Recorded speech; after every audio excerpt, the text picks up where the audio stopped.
Well, joining us now to discuss all of this is Sebastian Paris Horvitz, the head of strategy for AXA Investment Managers. Good morning to you. How worried are you overall about the financial sector in light of all the concerns we've been highlighting?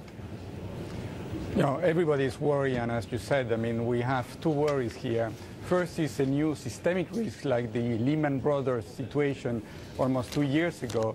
I think that that risk is overblown despite the cacophony and the lack of synchronization of policy and in Europe. I don't think that we have the similar risk in Europe.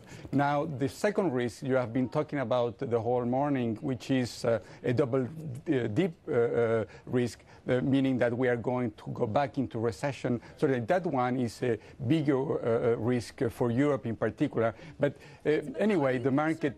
Are you concerned that actually we're taking too much budget deficit cuts and that this will hurt Europe? Are we facing risks of a double-dip recession?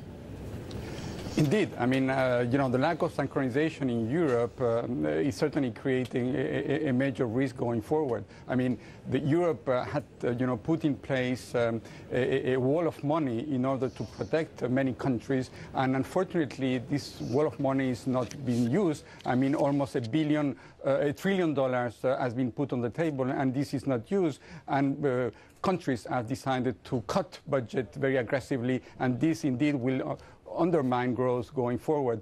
You know, the irony here is the global growth is very strong at this stage. Now, Sebastian, of course, I can't let you leave without talking also about the commodities. We saw the scare from China, where manufacturing grew less than expected. What would you be a buyer of at the moment?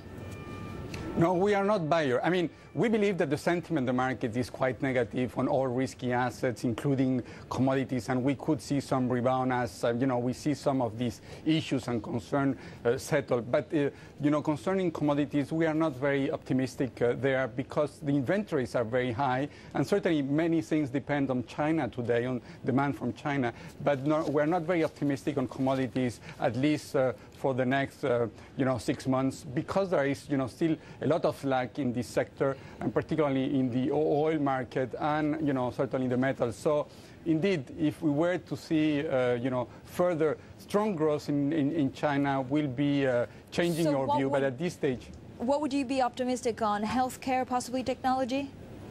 You know, technology, certainly globally, technology is a sector that we like. But in Europe, you know, all this bad news about Europe is helping all the manufacturing sector, the industrials, you know, all the exporters. We believe the euro is going to be weak. It's going to help these companies.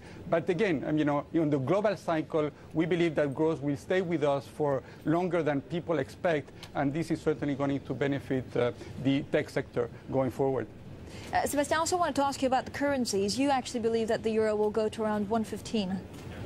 Yeah, sure. You know, we believe that the euro will be weak. And, you know, and what we are hearing today, and, you know, all this difficulty for Europeans to agree on what are the right steps going forward, certainly are going to weaken the euro. And we don't believe that, you know, we could see a stronger euro, at least for a year from now. Sebastian, thank you so much.